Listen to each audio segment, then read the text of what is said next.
everyone, I'm Sandie La Nae. Welcome to Psychic Creations. We have a very interesting show for you today. The directors and producers of interesting television documentaries put forth a lot of keen energies, hard work, and an all-encompassing love in their creations. One man who shares this profound passion with his exceptional talent is our guest today. Please welcome to Psychic Creation one who creates wonderful and interesting documentaries and other types of film narrations, the awesome Stephen Mehler. Yay, welcome. Thank you. Hi. I'm delighted to be here. Oh, I have a ton of questions for you. Okay, fire away. First, I'd like to know, our viewers would like to know, I'm sure as well, are you a native Nevadan?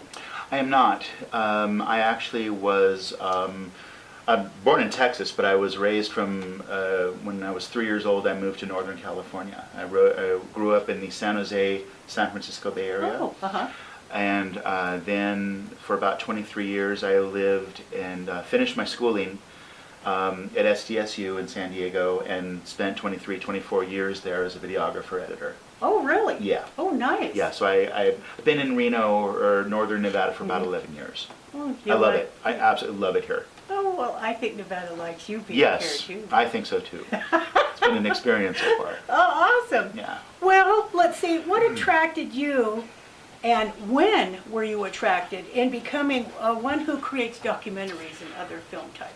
Okay, I went to one of the film schools I went to was Cal State Chico.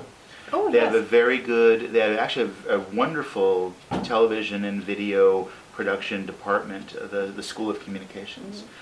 One of my, it wasn't a senior project, but one of my film class projects ended up being a documentary on Chico's water supply and kind of things that may have affected the water supply in like the Butte County area. Oh, okay. And so that was probably my first real documentary, was a film project for one of my film classes. Oh, interesting. Yeah, and I found that I kind of had an affinity for looking at something that wasn't a made-up story, like a narrative drama, if you will, and that you're basically telling a story about something that's real, that has maybe a real impact to ecologically or to an area like the water supply documentary did. But you're telling a real story. It's not something that you're making up as a script with actors and characters and that kind of thing. So I enjoyed the documentary process and researching and telling a real story. So I would say it's one of my favorite forms of filmmaking. Nice. Documentaries, yeah. Do you have a degree in filmography? I do. I achieved a Bachelor of Science degree in film and television production, graduating from SDSU. That's where I finished my schooling. Okay. So I started at Chico, went to SDSU. I get teased a lot because it's like, oh well, yeah, you went to like the top 3 party schools in the nation. I went to 2 parties. I think I went to 2 parties in 4 years of college. So it's like I chose really, really weird schools to go to, but the SDSU was a fantastic, very hands-on, practical approach to how to do television, how to do film. So it was great, and I loved being in Southern California. Although not so much now. It's crazy there. I was in San Diego doing a shoot about 3 weeks ago, and I felt like a fish out of water. It's like, oh my God, there's so many people, there's so much traffic. It's crazy. It is insane in Southern California. So it's like, no, thank you. Let me get back to Reno. Get back to Reno, right? Get back to Reno. I don't blame you. Yeah, I mean, I love visiting. I have a lot of friends there still in Right. the industry, but I would not want to live there at this point. It's like, no thanks. I've been there, done that. Right. Yeah. Come back to country time.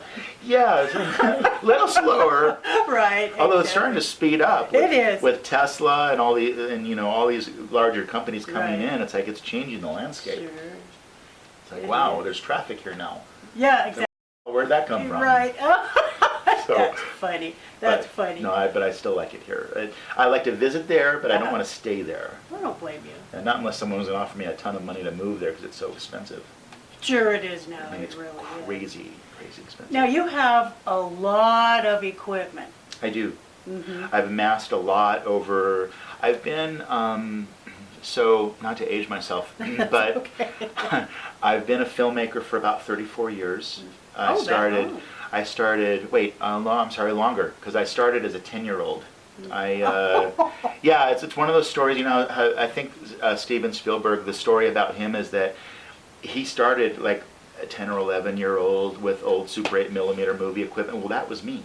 I just haven't arrived at his level yet, but I may never arrive. I don't think I'm ever going to arrive at his level. He's incredible. He's untouchable. But I found a Super 8 camera, Dad's projector and a Super 8 camera, stuffed away in a coat closet. And it was, 10 years old. And my friends across the street wanted to make a movie. They had a story. They had props. And it's like, oh my God, this is fun. I love being able, what drives me is I love being able to tell a story through a lens. Oh, that's interesting. And so it started as a hobby. I was a hobbyist filmmaker, and yes, it was Super 8 film. It wasn't even video yet. Video was a complete, oh my God, eye-opening experience in college. It's like, holy crap, I can see it immediately. It's like you shoot it, you play it back. Oh my God, I don't have to wait for the film to get processed. Oh, it's sure. like, Good point. So that was a huge shift. Uh-huh. College was a huge. I mean, I still did film in college, but I also did video and television. Okay. So they were very, very different media, two different. I mean, because it was 16 millimeter in college, and that was eye-opening. But it was like I wasn't used to being able to see it right then. It's like, okay. Wow. I mean, I could just play it back and see it if I liked it or not. Right. It's like, guys, take two. It's like, do it again. Right. So that was a huge. That made me love it even more. Quite frankly, it's like, oh my God, I could see it immediately. Now, is that what is called the video paradigm shift? That was one aspect, is like going from film to video. It's like you have the instantaneity of television. But when I was in college, I was using basically what would be referred to as analog tape-based systems, where you're in the field. It's what news channels used to do, where they'd have these back-breaking video recorders that, like 70, 80 pounds, where you'd have to have a separate VTR operator and a cameraman. It wasn't just a camcorder. Okay. Like the palm quarters that we're shooting this with. It's like, oh yeah, I don't need an assistant. I can just do everything myself, and it's light, 6, 7 pounds maybe, or even in some cases lighter. No, you had these back-breaking camera. It was just a camera, and then it crushed your shoulder. And then in addition to that, you were umbilicaled to a separate recorder. Oh, sure. So it was basically, it was 3/4 inch is what I went to school on. Still, you could see it immediately and play stuff back immediately, but it was backbreaking. So that was analog. So you would take the tapes out, and they're big giant cassettes. You put them in one machine, which was your source, another machine, which was your editor. And you have this little, very dedicated, what was called an edit controller. Okay. So it could control this one, it could control this one. You set an endpoint, hit go, and it would wind the tapes back, play them up to speed, and then you would make your cuts. And it was essentially what you were doing was what would be referred to as assemble editing. So you're building your project as you go. The problem is it's very linear. So let's say you're doing something that's 5 minutes long, and you have a problem at 2.5 minutes. Okay. The only way you could change it was insert another shot on top of it, like a Band-Aid. Okay. Or you fix what you had to fix at 2.5 minutes, and then you had to rebuild everything out again. Oh. So it's very linear. So if you made a mistake somewhere in the center, if you couldn't just put an insert shot over it, you had to rebuild the whole sequence again, which was painstaking. So you had to get it right. You had to really make sure that what you were doing is what you intended to do, and you got it right the first time. The paradigm shift I'm referring to in our earlier talk was, or in prep for this, was computers. Everyone now has computers where you plug in your video, you offload your files, and you bring it into a timeline, and you just go, well, I don't like that frame that's right in the middle, so I'm just going to slice it out, and then I'm going to butt it back together again. It's almost like old style, what used to be in film, it would be splicing, where you cut out the 3 frames you don't like, and you splice it together again. Well, computers, because they became so married to video, you moved into a type of editing that was referred to as nonlinear editing, because you could go in, take out whatever little teeny segment you didn't want. You're effectively cutting it out of the timeline, and then you're piecing back together what you already had. So you didn't have to rebuild everything from that point where you made your edit. So nonlinear is almost like it's an electronic form of film editing, where it's splice out the frames you don't want, put it back together, and then you continue. So it's a huge shift. So big shift from film to video, analog, linear, and then non-linear digital editing through the computers. So it's amazing what the technology has done, and it's getting faster and more capable, where you can layer in effects and titling. I mean, things that used to take filmmakers on film, days and weeks to create in a film lab, you can do in 3 seconds with a computer now. So if I had this as a 10-year-old, I would have been on the moon. Sure, I know, right. I'd own Paramount Studios or 20th Century Fox. So I get that. So yeah, it's eye-opening. But that's also why you have such an incredible amount of YouTube videos and Vimeo pieces that people are creating themselves. And so everyone's becoming a filmmaker. It doesn't mean that everything out there is good. But you're capable of doing it. You're capable of putting stuff together. So the industry as a whole, it's amazing what it's done for independent filmmaking. What a good point. Yeah, so it's fun. It's fun. It means that you have a lot more opportunity to work and find these small groups of people who don't necessarily have a lot of money to produce something, but the equipment is fairly easily accessible now. Computers have come down in price. They're faster and they're cheaper, and so it's given people a medium in which to be creative and express themselves and tell stories. So I have a lot of friends here. In fact, your producer-director is one of my favorite guys to work with. He is a favorite guy to work with, isn't he? He is. In fact, we did 2 projects just over the springtime. One was a recreation of the Tombstone gunfight, or the OK Corral from the Tombstone film, and then we did a great, I think it was like a 7-ish minute film on Lady Jesse James and a famous robbery that Jesse James committed. Well, it won an award. It won what's called a Westie. I've never heard of a Westie, but he entered it. I'm referring to Doc Durden, and he entered this into a contest out in Vacaville, a Western Film Festival, and it wasn't a finalist. It won. And so it's kind of fun to see something that it's kind of a labor of love. Because there wasn't money to produce this with the crew and the cast, so we kind of did it because we enjoyed doing it. And to see it do as well as it did, one, it was a long day, but it was very worthwhile. And he allowed me to help him edit it, and to have it win something at a film festival with some notoriety is really cool. That's why I do this. That's why I'm a filmmaker. It's because I love telling. It's part of telling stories, and so there's just an intrinsic joy, and it's still a hobby. I just happen to make money at it now. Oh, well, so that's always a good thing. That's always better. Yeah. I mean, part of my income. I mean, I do have a full-time job outside of filmmaking and television, but I've been a professional videographer editor for since I was 19. I think that was my next question. Oh, okay. Yeah. Well, sorry, I'm getting a little ahead of ourselves here. No, that's okay.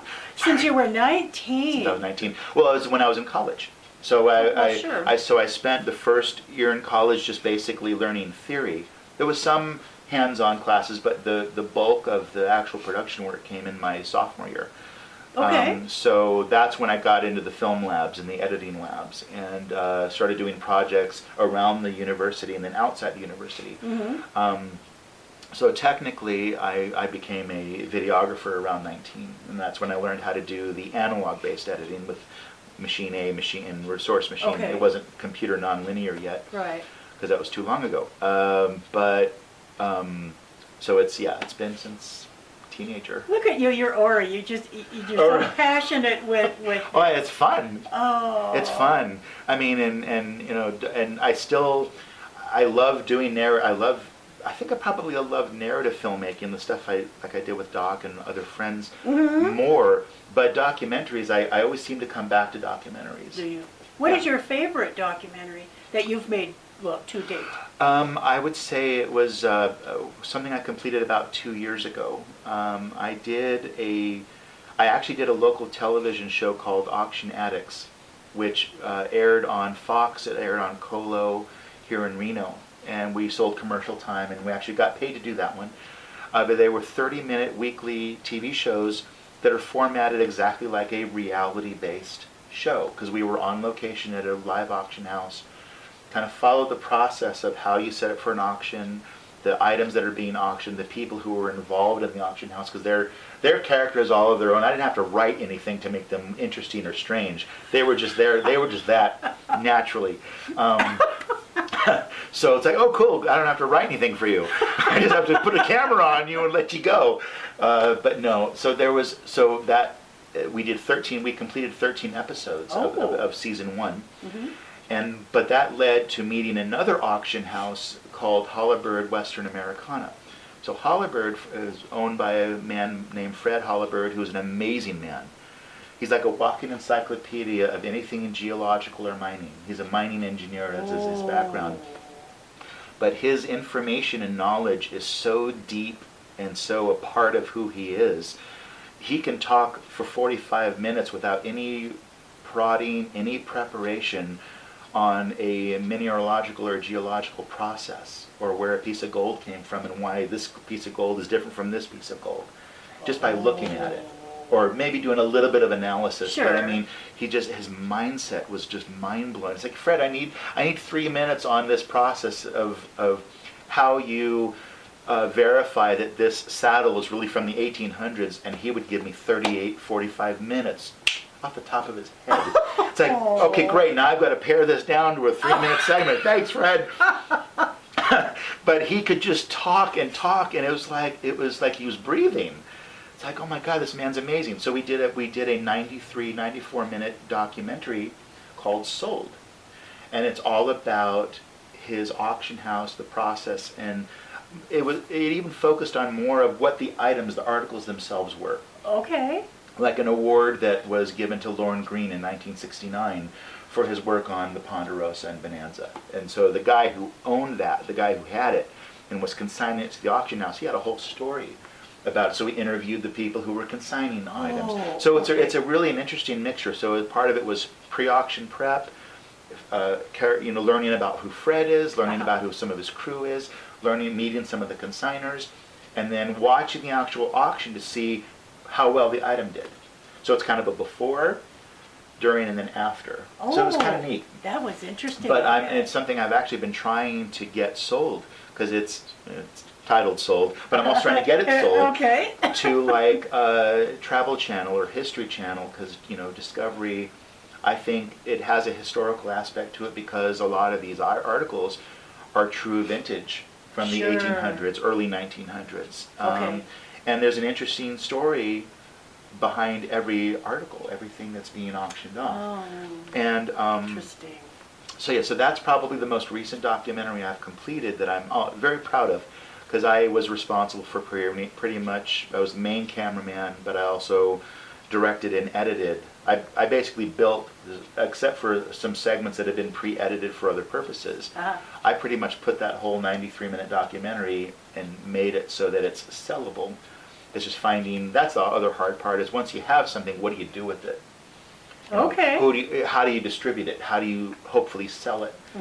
So that, and I'm still learning that side of it, and that's probably the harder side of this business is, once you have something really, really cool, what do you do with it? I mean, you enter it in festivals like Doc did, or you try to get it sold and distributed to a cable channel that actually says, we like that. We not only want to buy it, we now want you to make an entire series. So we have like a weekly, kind of like most of the things you see on Travel Channel, they probably started as a documentary. Interesting. And, Okay. and then they say, wow, we really like it, we want more. And then they say, we'll buy 14 episodes, go make the season. So that's kind of what I'm hoping, like with Thin Veil Investigators with TVI, of which I gladly became a member. I was indoctrinated as a member about a month and a half ago, unexpectedly while we were on a ghost hunt. That was very cool, by the way. But what my hope is in working with you and your wonderful ladies is to create an actual series of storytelling of places that you've been and things that you've investigated. So what's become a huge passion are ghost hunting documentaries, because I'm working on 2 of them. Mm-hmm. One with you Mm-hmm. and one with another group that I was associated with about 4 years ago. They introduced me. They introduced me to what a ghost hunt was, and some things happened on that ghost hunt that I still can't explain. And are mind-blowing. Because I'm fairly open-minded to that, but I'm not sensitive. I'm not sensitive in the way that you are, in the way that Carolyn and Debbie Lynn are. So, Well, maybe our documentary will be that's your what favorite. That's what I'm to hoping. date. That's what I'm. Oh, it's already going to be, because we've been on the investigations we've been on, and it's like, wow, this is some really cool stuff, and it's storytelling of these different places that you've experienced and that you've gone to, Right. that I think I'm convinced are going to differentiate what we're doing versus what a lot of what you already see on Travel Channel. Right. Like Ghost Adventures, like The Dead Files, like, those, and those are wonderful shows and I enjoy them, but I'm seeing things in what we're doing that you don't, for whatever reason, you don't see on their episodes. I'm going, aren't they recording the same things that we're recording? Right. It's like, I don't get it. Right. So, because my first investigation, I saw 2 apparitions that to this date I can't explain. And I saw them as they were being recorded, so I know that they weren't fabricated. Right. And I can't explain them. It's like, okay. So I'm very, very interested in pursuing that and delving more into that type of project. Right.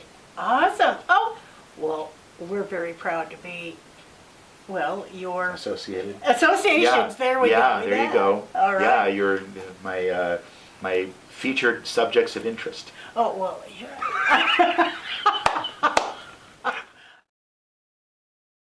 Well, with your documentaries, how long does it take for you to process?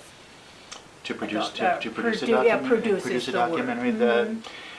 They're like three-pronged. That's a three-pronged answer to something like that. Okay. And a lot of it depends on what the documentary is about, what purposes it's serving, because that will sometimes dictate how long I have to produce something.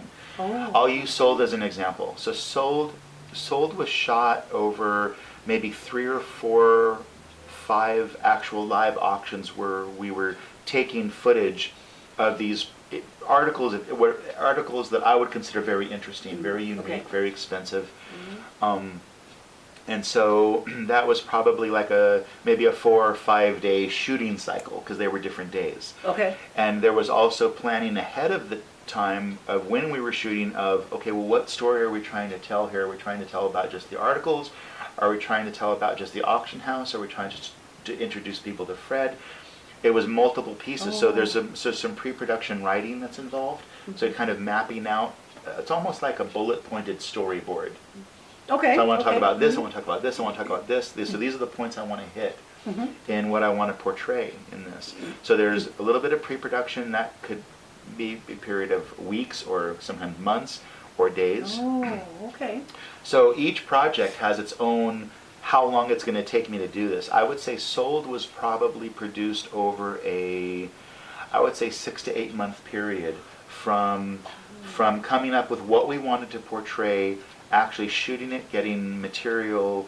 Some of it was interview footage, some of it was, actually a lot of it was interview footage, some of it was watching Fred develop, what the value of this article should go for, or approximately what it should go for at auction time, and then the actual auction, and then, well, this is what happened after we sold it. So there's a pre, during, and after portion of this storytelling. So after we'd spent the time shooting and collecting all the footage of interviews and the auctions, The editing process for Sold was probably another, I would say, 50 straight hours of editing so it was about a week. It was only, and that's actually a short period of time for a documentary that's effectively 93, 94 minutes. Oh, okay. Yeah, so Oh. that's actually a very, very fast turnaround. And now the question just becomes, so I think it was, in total, I would say a 6 to 8 month process from deciding that we wanted to do a documentary on this auction house, starting to collect interview footage, shooting various auctions and piecing together basically cherry picking the auction lots from those times that we shot, and then about a solid week and a half of really editing it together and telling the story. So it's, Well, I mean, and it's ready. It's we're trying to get it distributed now through either Discovery or the Travel Channel or History Channel. So hopefully it'll find its way somewhere where it can be picked up by a distributor or someone can purchase it. So Well, good luck to you with that. indeed, yeah, because Oh. that's a battle. That's probably the hardest part of this industry. Right. Oh my gosh. Yeah, it's how do you make money doing it. Well, you were telling me about something very interesting that I would like to ask you a question, Okay. so you can tell our viewers. Sure. You collect old movies and props from movies. Yeah, I would say that this actually was part of the 10-year-old hobby. Okay. So I don't know if people remember they used to have like photo shops and camera stores and Kmart. Kmart, interestingly enough, was my favorite photo center because they would actually have a display of these excerpts. There's these little Super 8mm short excerpts from actual feature-length films that had been released in theaters. And a lot of them that I used to collect were the old monster movies, the Frankenstein, the Wolfman, Dracula, the Mummy, all of those from the old Universal horror cycle from the 1930s and 40s. I have a collection that I used to have a much bigger collection, but that's how my hobby started, was by collecting those. And I still have some of them. Oh, you do? Yeah, and I even have a projector that will view them and watch them in sound. But no, I still have them. So that definitely is where my hobby started. So I started as a collector, where I'd have theaters in my neighborhood, sell popcorn, 25 cents at the door. It was just for fun, something for the kids to do during the summer. But that's what led into me becoming a filmmaker, because I discovered the equipment that I could do my own with. It's like, wow, I can actually make my own films, and that's where the hobby kind of branched off. Sure. But no, I still have that piece of that collection. Isn't that fun? Yeah. We'll show you, viewers. We'll show Yeah, you yeah, that. maybe yeah. Awesome. Well, just a real quick question. Advice. Can you give our viewers some advice for those that want to enter into the field? Yeah, today has become much easier to do that than when I was a younger person. With the technology as it is today, you just get a camera that records video, you figure out a story, you start putting things out there on YouTube, Vimeo, places where you can post videos online, because there are people who really don't have a background or training in this that are putting a lot of things out there, and some are getting traction. So just do what you love, be creative, have fun with it, and I mean, today's day and age of technology, you have no idea where your stuff may land. Good point. Yeah. Good point. So just have fun with it. I like Don't that. take yourself too seriously. Okay. Yeah. I like that advice. Can you give our viewers your contact information? If someone had questions, you could reach me at VID as in video, or my video, VIDTEK at me.com, as in you and me.com. If you have questions, I'd be happy to answer whatever. I'm happy to share, because this is a collaborative medium. So you don't want to keep things locked off to yourself. You want to have people help you with what you do, because sure. you have no idea where your next greatest idea is going to come from. Very true. So they can contact me that way. Nice. Or they can contact me through you. You can. You can do that. Yeah. And I will answer. All right. I'm not an email snob. Oh, okay. Thank you. Thank you. So much. This was fun. This was an awesome interview. Thank you so much for being No, it was a a pleasure. wonderful It was a guest. pleasure. Now, if you would like to be a guest on Psychic Creations, you can contact me at my website, which is www.sandypsychicstones.com. Thank you so much for watching Psychic Creations, and we'll see you next show. Indeed.